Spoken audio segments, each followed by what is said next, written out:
नमस्कार मित्रांनो, सुस्वागतम. मुरंबा मालिकेच्या आजच्या भागामध्ये आता जान्हवी आणि आनंद या दोघांना माहीला दाखवलं जातं आणि हीच आपली रमा आहे असे जेव्हा सांगते, परंतु आनंदचा मात्र आता विश्वास नसतो.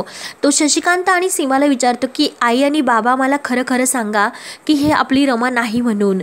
तेव्हा आता आनंदनेच ओळखलेलं असतं की ही रमा नाही असं म्हटल्यानंतर आता सर्वांना धक्का बसतो. तेव्हा सीमा म्हणते की हो हो नाही, अरे आनंद ती आपली रमाच आहे.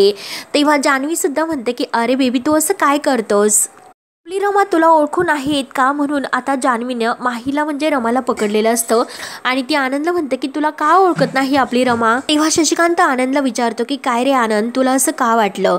त्यावर त्या आनंद म्हणतो की जर खरंच ही आपली रमा असती तर त्या सगळ्यात अगोदर तिने मला असं विचारलं असता की अक्षय कसा आहे म्हणून, परंतु हिने मात्र अक्षयबद्दल काही नाही विचारलं. तेव्हा आता ही तर गोष्ट सर्वांच्या लक्षात येते. तेव्हा सर्वजण अगदी स्तब्ध होतात. तर आनंद सर्वांकडे पाहत असतो की नक्की यांच्या डोक्यात काय असा विचार सुरू असेल. आणि रमा सुद्धा थोडीशी कावरी बावरी होती म्हणजे माही. त्यानंतर मात्र एका डॉक्टरांनी अक्षयला फोन करून तेथे बोलावून घेतलेलं असतं आणि अक्षय आता तेथे आलेला असतो. तर ते डॉक्टर सांगत असतात की त्या एका महिन्यापूर्वी एक माणूस त्यांना आमच्या हॉस्पिटलमध्ये घेऊन आला होता आणि त्यावेळेस त्यांचा एक खूप मोठा अपघात झालेला होता. त्यांना खूप असं लागलेलं सुद्धा होतं, बरीचशी दुखापत त्यांना झालेली होती एका महिन्यापूर्वी. तर अक्षय आता या सर्वाचा विचार करतो आणि म्हणतो की महिनाभरापूर्वी म्हणजे ती नक्की रमाच असेल. आणि त्या डॉक्टरांना म्हणतो की हो हो, महिनाभरापूर्वी जिचा अपघात झाला होता ती माझी बायकोच होती आणि ती आता मिसिंग आहे तीच ती. परंतु साहेब अहो आता ती कुठे आहे, तिला मला बघायचं आहे. तेव्हा ते डॉक्टर म्हणतात की आता त्या हॉस्पिटलमध्ये नाही. तेव्हा अक्षयला धक्का बसतो. अक्षय म्हणतो की नाही म्हणजे आता त्या कुठे आहेत. तेव्हा ते डॉक्टर सांगत असतात की जेव्हा त्या हॉस्पिटलमध्ये आल्या होत्या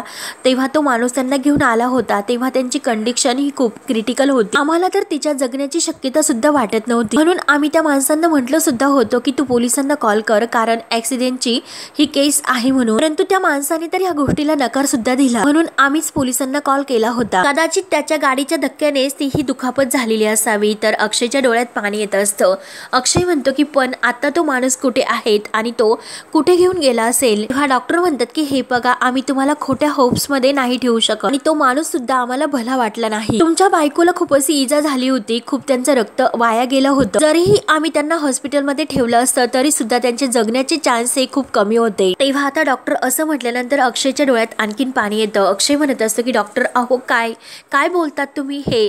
परंतु जो काही तो माणूस आहे त्याचं नाव त्याचा फोन नंबर काही पत्ता वगैरे असेल, कुठेतरी तो असेल, सगळं काही आम्हाला पत्ता वगैरे द्या. कित्येक दिवस झाले वेड्यासारखं मी तिला शोधतोय. तेव्हा डॉक्टर म्हणतात की बरं मी तुम्हाला त्यांचा पत्ता हा मेसेज करतो, पण मला नाही वाटत की ते सर्व खरं असेल म्हणून. तेव्हा अक्षय म्हणतो की ओके प्लीज तुम्ही तो पत्ता मला मेसेज करा, तेव्हा मी जे काही करायचे ते मी करतो असं बोलून आता अक्षय जायला निघतो. तर डॉक्टर साहेब म्हणतात की ठीक आहे मी तुम्हाला तो पत्ता पाठवून देतो आणि अक्षय हात जोडून धन्यवाद बोलत तेथून निघून जातो. तेव्हा आता डॉक्टर त्या अक्षयला पत्ता तेथे मेसेज करून पाठवतात. त्यानंतर आता इकडे काकाही अक्षय घरी येण्याची वाटच पाहत असतात आणि तेवढ्यात दबकत पावलाने अक्षय घरी येतो. काकाही अक्षयला धरून आत आणतात आणि अक्षय खाली बसल्यानंतर अक्षयला विचारतात की अक्षय अरे काय झालं, ज्या माणसाने तुला भेटायला बोलावलं होतं तो काही रमाबद्दल का. तेव्हा अक्षय म्हणतो की ते स्वतः एक डॉक्टर होते आणि ते मला म्हणाले की जेव्हा रमाचा ऍक्सिडेंट झाला होता तेव्हा एक माणूस रमाला घेऊन हॉस्पिटलमध्ये आला होता आणि यांच्याच हॉस्पिटलला घेऊन तो आला होता. परंतु रमाची अवस्था इतकी भीषण होती आणि हॉस्पिटलनेच त्या माणसाला अगोदर रिक्वेस्ट केली होती की तुम्ही अगोदर पोलीस कंप्लेंट करा आणि मगच आम्ही पेशंट ऍडमिट करून घेऊ म्हणून. तेव्हा काका विचारतात की पुढे काय. तर अक्षय सांगतो की पोलीस कंप्लेंट म्हटल्यानंतर तो माणूस घाबरला आणि तो रमाला परत कुठेतरी घेऊन गेला. तेव्हा काका विचारतात की अरे असा कुठे घेऊन गेला आणि तो माणूस कोण होता. तेव्हा अक्षय अगदी व्याकुळ होतो, डोळ्यामधून पाणी येत असतं. अरे काका खरंच माहिती नाही की रमाला कुठे नेलं असेल. अरे डॉक्टर तर असं म्हटले की वाईट इतकी अवस्था होती तिची की वाचेल म्हणून शक्यता कमी होती. म्हणून अक्षयच्या डोळ्यामध्ये खळखळ असं पाणी येत असतं. स्वतः तो डोळ्यातील पाणी पुसतो. काका त्याला समजावतात की अक्षय जरा शांत हो, काही पत्ता वगैरे दिला का त्यांनी.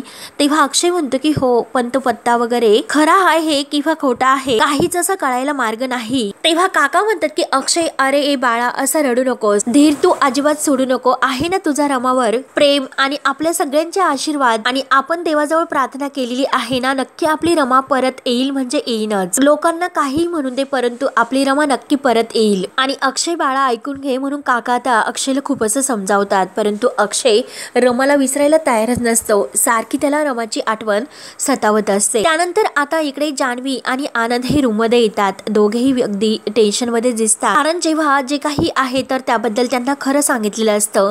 तेव्हा जान्हवी सुद्धा म्हणते की हो ना खरंच, अरे बेबी मी किती खुश झाली होते की फायनली आपली रमा आली म्हणून, आणि मला असं वाटलं होतं की आता आपले सगळे काही प्रॉब्लेम संपणार, रमा ही आपली मधुमती आजींच्या तावडीतून सुटका करणार, पण कसलं काय ही मुलगी आपली रमा नाही. आणि या सगळ्याचा मला इतका कंटाळा आलेला आहे की कधी कधी हे सर्व काही संपणार. म्हणून तिला जे काही तिचं ती ब्लाऊज साडी वगैरे आहे, जे काही ती आजीने तिला फुल बाहीचे ब्लाऊज घालायला सांगितलेले असतात, त्या सर्वाचा अगदी हे सर्व करून करून कंटाळा येतो. म्हणून आता जान्हवी तर खूपच वैताग, आणि ती म्हणत असते की आता आपण आपलं उरलेलं आयुष्य सुद्धा त्या मधुमती आजीच्या रूल प्रमाणे चालवायचं का, म्हणून ती रडत सुद्धा असते. तर आनंद तिच्याजवळ येतो आणि म्हणतो की जानू जानू अगं कमॉन जानू, तू इतका विचार करू नकोस, हे बघ ती कोणी ती मुलगी आलेली आहे, ती जरी आपली खरी रमा नसली परंतु राहून राहून मला असं वाटतं की ती मुलगी आल्यावर म्हणजे ती घरात आल्यानंतर आपल्या घरात काही ना असं तरी घडणार आहे, म्हणून असं सारखं सारखं मला वाटतं, म्हणून मी तुला खात्रीने सांगतो की खरं. तेव्हा जान्हवी पुन्हा हसते आणि आनंदला म्हणते की बेबी अरे पण तुला लगेच कळलं की ती आपली रमा नाही म्हणून, कसं ओळखलं हे सर्व. आणि एक सेकंद बेबी, अरे जर ही गोष्ट तुझ्या लक्षात येऊ शकते तर अक्षयची सुद्धा लक्षात येणारच ना ती गोष्ट. तेव्हा आनंद सुद्धा त्या गोष्टीचा विचार करतो. हो ना जानू, अगं ही तर गोष्ट माझ्या डोक्यातून निघूनच गेली होती, आणि माझ्या मते असं आहे की अक्षय इतकं रमाला कोणीच नाही ओळखू शकत, आणि रमा इतकं सुद्धा अक्षयला कोणी नाही ओळखू शकणार. तेव्हा जान्हवी म्हणते की हो ना तेच तर, पण आता नेमकं काय करायचं म्हणून दोघेही विचारत पडतात. त्यानंतर आता इकडे माही आणि नैना ह्या एकमेकींशी बोलतात. तेव्हा नैना ही माहीला म्हणत असते की अगं माही, तुझ्या त्या क्यूट आंटीने तुझा साठी रमा आणि अक्षय नावाचं मंगळसूत्र बनवून आणलं, आणि काय खरंच किती बरोबर केलंस तिने, किती सुंदर असं ते मंगळसूत्र तुझ्या गळ्यामध्ये दिसत होतं. आणि माही अगं तुझी ही प्रॅक्टिस बघून मला पूर्णपणे खात्री वाटते की लवकरच तू या माहीची रमा बनशील. माही म्हणते की हो बनवावेच लागेल, कारण मी स्वतःला कधीच माफ नाही करू शकणार. नैना विचारते की अगं माही काय झाले, कशाबद्दल बोलते. तेव्हा माही म्हणते की नैना मला प्रॉमिस कर, जर मी तुला एखादी स्टोरी सांगितली ती स्टोरी तू कुणालाच सांगणार नाही म्हणून. नैना विचारते की अगं स्टोरी, कसल्या स्टोरी बद्दल बोलते तू. तेव्हा माही म्हणते की प्रॉमिस मी. तेव्हा नैना तिच्या जवळ येते आणि तिच्या हातामध्ये हात देऊन म्हणते की प्रॉमिस घे, मी कुणाला सांगणार नाही असं म्हणते. तर माही आता उठून बसते आणि नैनाला म्हणते की नैना, आणि परत म्हणते की नाही नको नैना, तू जर विसरली तर. तेव्हा नैना म्हणते की नाही सांग ना अगं काय झालं होतं. तेव्हा माही आता कावरी बावरी होते, कारण ती खूप घाबरलेली असते की जे काही आता नीलच्या हातातून आणि तिच्या हातातून घडलेलं असतं तर ते आता ती नैनाला सांगायला सुरुवात करते, आणि परत उठून बसते. आणि उठून उभं राहिल्यानंतर मला मात्र तिला आणखीन टेन्शन येत असतं, डोळ्यामध्ये पाणी येत असतं, मनात म्हणत असते की सॉरी नैना, अगं रमाचा ऍक्सिडेंट माझ्यामुळे आणि नीलमुळे झालेला आहे, आणि जर का मी तुला हे सांगितलं तर तू कधीच मात्र माझ्यावरचा राग तुझा कमी होणार नाही, आणि तुम्ही सगळेजण परत मला या घराच्या बाहेर इथून काढून टाकतात. अगं मला माहिती आहे की खरंच माझ्या हातातून खूप मोठी अशी चूक झाली, त्यासाठी मात्र मी रमा बनेल, मी खूप सुधारेल. म्हणून आता माहीच्या डोळ्यात खूप पाणी येतं आणि ती आपल्या डोळ्यातील पाणी पुसते आणि ती नैनाला काही न सांगत नाही. त्यानंतर मात्र आता इकडे शशिकांत हा बाहेर वर्कआउट करत असतो आणि पंकज काका तेथे तेवढ्यात येतात. तेव्हा आता पंकज काका शशिकांतला अशा अवस्थेत बघून म्हणतात की अरे बाबा बाबा. तेव्हा आता शशिकांत म्हणतो की शी, सकाळी सकाळी काय हे तोंड दिसलं. तर पंकज काका हे अगदी एऱ्या फेऱ्या मारत असतात आणि म्हणत असतात की काय अहो शशिकांत मुकादम, तुम्ही तर पोट तर खूप असं कमी करायला घेतलं. तेव्हा शशिकांत लगेच पंकज काकाला धरतो आणि चल ए आपण कुस्ती खेळू.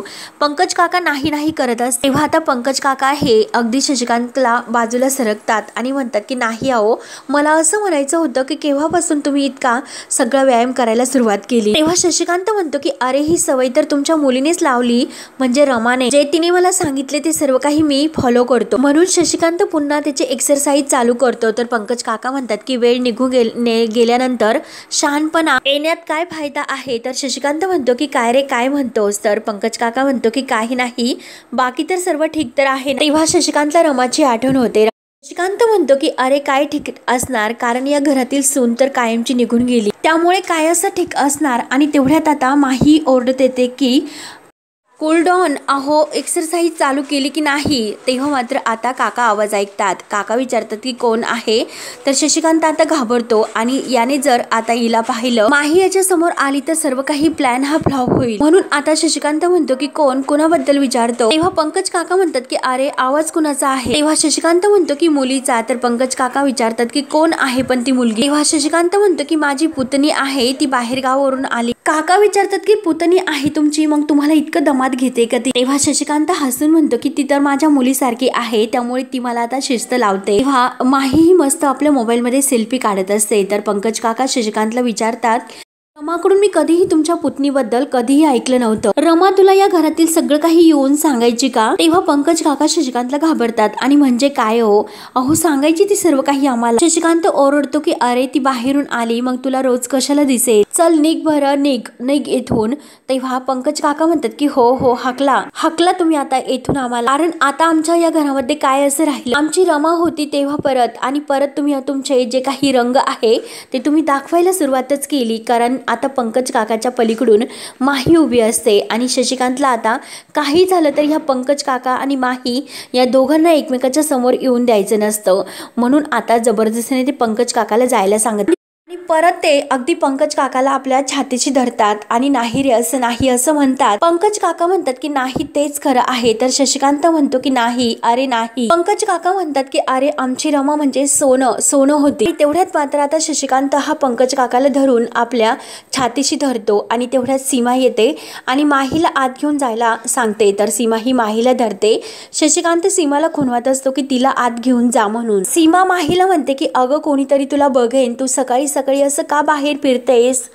तेव्हा माही म्हणते की पण आता घरात तर सर्वांना माहिती झालेली आहे. तर सीमा म्हणते की नाही अगं, अजून त्या मधुमती आजीला आणि अक्षयला तू कसं काय विसरते, अक्षयला सुद्धा अजून कळलेलं नाही म्हणून, आणि जर अक्षयने तुला येथे पाहिलं तर त्याला कळेल की तू रमा नाही म्हणून. आणि तेवढ्यात आता माही म्हणते की आंटी, पण आता शशिकांत हा सीमाला खुणावून सांगत असतो की तू माहीला आत घेऊन जा म्हणून. तेव्हा सीमा ही माहीला आत काढून देते. तेव्हा पंकज काका हे अगदी तेथेच असतात, ते जायला काही तयार नसतात. तर शशिकांत आता माही आत गेल्यानंतर पंकज काकावर खूप असा रागवतो की काय रे टकल्या, काय शहाणपणा चाललाय तुझा आता, काय रे जरा तुला जवळ घेतलं प्रेमाने तर लगेच लाडात येतो, मग देऊ का एक तुझ्या चांगली टवका आणि चल निघ इथून. तेव्हा पंकज काका म्हणतो की हो जातो.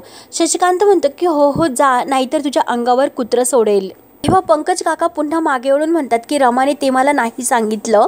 तेव्हा शशिकांत म्हणतो की हो थांब, मी कुत्रे आणलेत, तुझ्या मागे पाठवतो थांब. आणि पंकज काका धावतच तेथून निघून जातात. तेव्हा शशिकांत आता कुठेतरी आता त्याच्या जीवात जीव येतो, कारण आता पंकज काका गेलेला असतो आणि त्याने काही माहीला पाहिलेलं नसतं, म्हणून तो आता अगदी येथे निवांत बसतो. त्यानंतर आता अभि आणि आनंद हे दोघेही अक्षयच्या रूममध्ये येतात. ते डॉक्टरांबद्दल जे काही सांगितलेले आहे ते सर्व काही आता तो आनंद आणि अभि या दोघांना सांगत असतो. तेव्हा आनंद म्हणतो की खरंच ना, हे सर्व काय इतकं धक्कादायक आहे. आणि पण अक्षय मला एक गोष्ट सांग की अरे तुला असं का वाटतं की त्याच माणसाच्या गाडीने रमाला उडवलेलं असेल. तेव्हा अक्षय म्हणतो की अरे ही शक्यता आहेच, मी तुम्हाला पहिल्या दिवसापासून सांगतो की रमा जिवंत आहे म्हणून. नक्की तिने स्वतःचा जीव वाचवला असणार, ती कुठेतरी अडकली असणार आणि कदाचित बिचारी ती आपला जीव वाचून तेथे खाली उतरली असेल आणि कशीबशी चालत ती रस्त्यापर्यंत पोहोचली असेल आणि अंधारात ती रमा ड्रायव्हरला दिसली नसेल आणि त्याने रमाला उडवलं असेल. अशी शक्यता आहेच ना. नाही तरी यावर सुद्धा माझा विश्वास नाही आता ठेवू शकत मी. आणि त्याचं जे काही नाव आहे ते हॉस्पिटलमध्ये आहे, तर ते सुद्धा नाव त्याने तेथे खरं सांगितलं असेल हे कशावरून. आणि त्याचा जो काही नंबर आहे तो नंबर सुद्धा हॉस्पिटलमध्ये आहे, तर त्या नंबरवर मी 50 वेळा फोन करून बघितलं असेल, परंतु तो फोन मात्र लागत नाही, तो फोन स्विच ऑफ येतो. तेव्हा अभि म्हणतो की म्हणजे त्या माणसापर्यंत पोहोचण्यासाठी आपल्याकडे कोणताही ऑप्शन नाही. त्यावर आता अक्षय म्हणतो की हो एक मात्र ऑप्शन आहे. तेव्हा आनंद विचारतो की कोणता. तेव्हा लगेच अक्षय म्हणतो की अरे नंबर बरोबर त्या माणसाचा पत्ता सुद्धा त्याने तिकडे दिला होता. त्यावर अभि हे ऐकून म्हणतो की अरे नंबर तर खोटा आहे, मग त्यावरून हा पत्ता सुद्धा खोटा असेल असं नसेल का. त्यावर आता अक्षय म्हणतो की अरे पण तरी सुद्धा आपण असे हातावर हात ठेवून नाही बसू शकत. म्हणजे रमाचं घड्याळ मला सापडलं, रमाचं मंगळसूत्र मला सापडलं आणि डॉक्टरांनी जे काही घटना एक्सप्लेन केली आणि जे काही मी पाहिलं ते सर्व काही मला या सगळ्यावर यावरून रमा आपली जिवंत आहे आणि रमा नक्की त्या माणसाकडेच असू शकते आणि त्यामुळे तो जास्त घाबरला असेल, त्याने रमाला उडवून दिलं असेल आणि पोलीस कंप्लेंट व्हायला नको म्हणून, आणि त्याने त्या पत्त्यावर सुद्धा काही खोटं लिहिलं असेल आणि तरी सुद्धा आपल्याला त्या पत्त्यावर जाऊन शोधावं लागेल आणि हीच आपल्याकडे शेवटची संधी असेल रमापर्यंत पोहोचण्याची। रमा नक्की तिकडे असेल। तेव्हा आनंद म्हणतो की बरं ठीक आहे, आपण जाऊयात त्या पत्त्यावर। तू म्हणतोस तर आपण त्या पत्त्यावर जाऊ चेक करून येऊया। तेव्हा आता हे तिघेही तिकडे जायला निघतात आणि त्याच वेळेस अक्षय आवरायला घेतो। आनंद आणि अभि बाहेर येतात, परंतु अभि मात्र आता त्या सर्वाचा विचार करत असतो आणि टेन्शन मध्ये येतो। तर आनंद त्याला विचारतो की काय रे अभि, तू इतका टेन्शन मध्ये का दिसतोस, तिकडे जायचं नाही का? तर अभि म्हणतो की अरे आपण जाऊयात, पण तेथे गेल्यानंतर जर आपल्याला कळलं की खरंच रमा नाही म्हणून, आणि त्यानंतर आपण जो माहीचा प्लॅन करतो तर त्याचं काय होईल, तो सुद्धा फसेलच ना। त्यानंतर मात्र आता इकडे शशिकांत पूर्णपणे अगदी थकून गेलेला असतो। तो म्हणतो की या पंकजने काय डोकं उठवलं माझं, आणि तेवढ्यात मात्र आता सीमा तेथे धावतच येते। हो चला लवकर, आपल्याला माहीला तयार करायचं, तिला अक्षय समोर सुद्धा घेऊन जायचं। पंकज काका मात्र आता हे दोघांचं बोलणं चोरून ऐकत असतात आणि परत ते आता पुढे येतात। तर आता शशिकांत म्हणतो की चल जाऊयात जाऊयात। तेव्हा मात्र आता सीमा ही पंकज काकांकडे पाहते आणि भाऊजी असं म्हणते। तेव्हा आता भाऊजी म्हणजे पंकज काका पुढे येतात आणि टाळ्या वाजवतात की वा वा सीमा काकू वा, कळली एक गोष्ट मला, अहो आमच्या घरातील मुलगी गेली तेव्हा तर आता किती मोठं दुःख तुम्ही दाखवलं होतं, आणि काय हो अक्षय रावांसाठी तुम्ही दुसरं स्थळ सुद्धा पाहता आणि त्यांचं लग्न सुद्धा तुम्ही लावायला निघालात का? सीमा म्हणते की अहो भाऊजी, तर पंकज काका ऐकून घेत नसतात। पंकज काका म्हणतात की नाही, ती तुमच्या क्लासची असेल म्हणून, अहो आमच्या पोरीला म्हणजे आमच्या रमाला जाऊन 1.5 महिना सुद्धा अजून झालेला नाही आणि लगेच तुम्ही तुमच्या अक्षय रावांना दुसरी मुलगी शोधतात आणि त्यांचं दुसरं लग्न सुद्धा तुम्ही लावायला निघालात। तेव्हा सीमा म्हणते की नाही हो पंकज काका, असं नाही। काका म्हणतात की हो, आमच्या रमाचा फक्त तुम्ही वापर करून घेतला। शशिकांत साहेबांकडून मी कधीही अपेक्षा केली नव्हती, परंतु तुम्ही सुद्धा आज त्यांना जाऊन सामील झालात म्हणून पंकजच्या जीवाला आणखीन असं वाईट वाटतं, कारण त्याचा गैरसमज होतो आणि पंकज आता तेथून निघून जातो। तर शशिकांत आवाज देत असतो की अरे पंकज पंकज, परंतु पंकज काका काही न ऐकता अगदी रागाने तेथून निघून जातात। तर सीमा डोक्याला हात लावते, अरे देवा, या पंकज भाऊंनी तर काहीतरी असं वेगळंच काहीतरी वाटायला लागले। तेव्हा शशिकांत म्हणतो की वाटून दे, अगं जे खरं आहे जेव्हा त्याला कळेल तेव्हा त्याला आणखीन धक्का बसेल। तेव्हा शशिकांत म्हणत असतं की हो, माहीला आपण रमा बनून हे अक्षय आणि सर्वांच्या समोर घेऊन येतोय, हे खरंच किती मोठे धक्कादायक आहे। एकदा माहीला आपल्या घरात रमा म्हणून शोभून दे, मग आपण तिला त्यांच्या सुद्धा घरी घेऊन जाऊया आणि जे काही गैरसमज झालेले आहेत ना ते सर्व काही मिटतील। सीमा म्हणते की हो हो चालेल, पण अहो आता चला। आणि तेवढ्यात अक्षय अभि आनंद हे तिकडे त्या पत्त्यावर जायला निघतात। तर सीमा त्यांना पाहते आणि विचारते की काय रे अक्षय, तुम्ही कुठे निघालात? तेव्हा अक्षय म्हणतो की रमाला शोधण्यासाठी, आणि ते तिघेही तेथून निघून जातात। तर सीमाला आता धक्का बसतो। त्यानंतर मात्र अक्षय आनंद अभि आता ज्या ठिकाणी पत्ता दिलेला आहे त्या ठिकाणी त्या घरात येऊन पोहोचतात। तर आनंद म्हणतो की अक्षय, अरे जो हा पत्ता आहे त्या ठिकाणी आपण तर नक्की आलो आणि पत्त्याप्रमाणे हे घर तर तेच दिसते। अक्षय आज जायला निघतो। तर आता अभि त्याला म्हणतो की अक्षय जरा शांतपण। आनंद सुद्धा म्हणतो की हो प्लीज। तेव्हा अक्षय अगदी स्वतःला शांत करत तो दरवाजा वाजतो। तेव्हा आता तो दरवाजा उघडल्यानंतर एक माणूस बाहेर येतो। तर आता तो माणूस तर खूप घाबरतो। तेव्हा अक्षय विचारतो की तुमचं नाव काय? तेव्हा तो माणूस विचारतो की तुम्ही कोण? तर अक्षय त्यांना विचारतो की तुमचं नाव काय आणि या घरामध्ये कोण कोण राहतं आणि आता या घरात कोण आहे? तर तेव्हा तो माणूस सुद्धा भडकतो, कारण अक्षयने तर रागावूनच विचारलेलं असतं।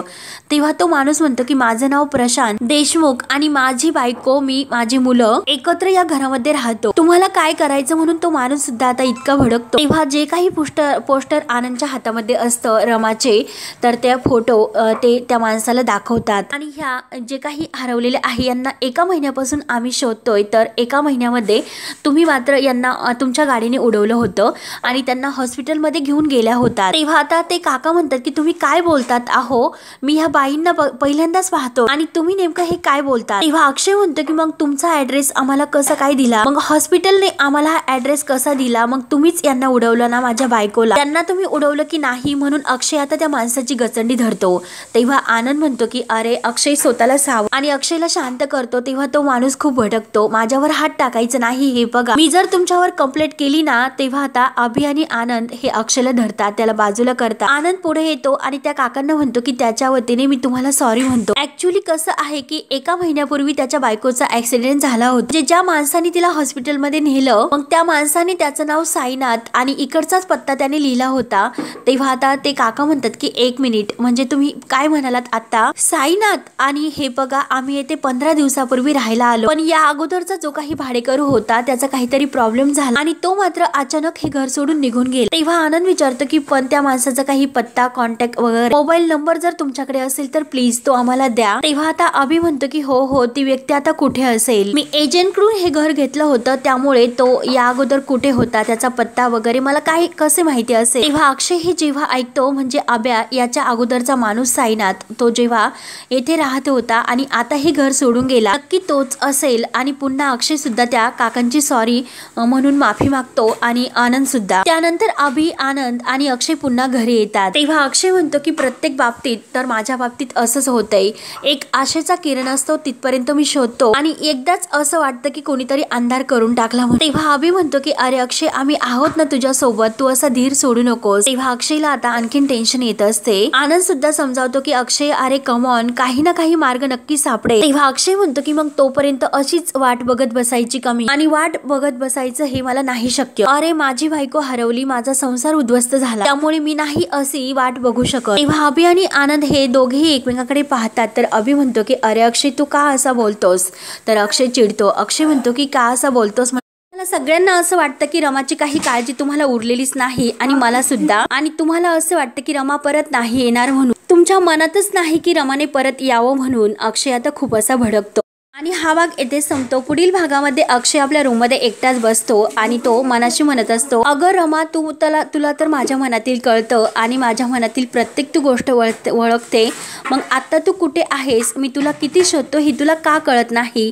आणि तेवढ्यात सीमा आणि नयनाने जो प्लॅन केलेला असतो, रमालाही अगदी परफेक्ट माहीला रमा बनवलेलं असतं आणि आता तिच्या डोक्याला जखम वगैरे सर्व काही अगदी तिला व्यवस्थित चालता येत नाही असं रूप तिचं आता बनवलेलं असतं आणि तिला आता त्या तिथून घेऊन येत असतात। तर सीमा, नयना ह्या त्या दोघी तिच्याकडे पाहत असतात। तर अक्षय हा त्याला भास होतो की नक्की रमा माझ्या आजूबाजूला आहे म्हणून कुठेतरी, आणि रमा आता अक्षय समोर येणार असते, म्हणजे ही माही बनून रमा अक्षय समोर येत असते आणि अक्षयला मात्र रमाचा भास होत असतो। तेव्हा आता पुढे काय काय होतं हे पाहण्यासाठी आपल्या चॅनलला नक्की सबस्क्राईब करत राहा। धन्यवाद।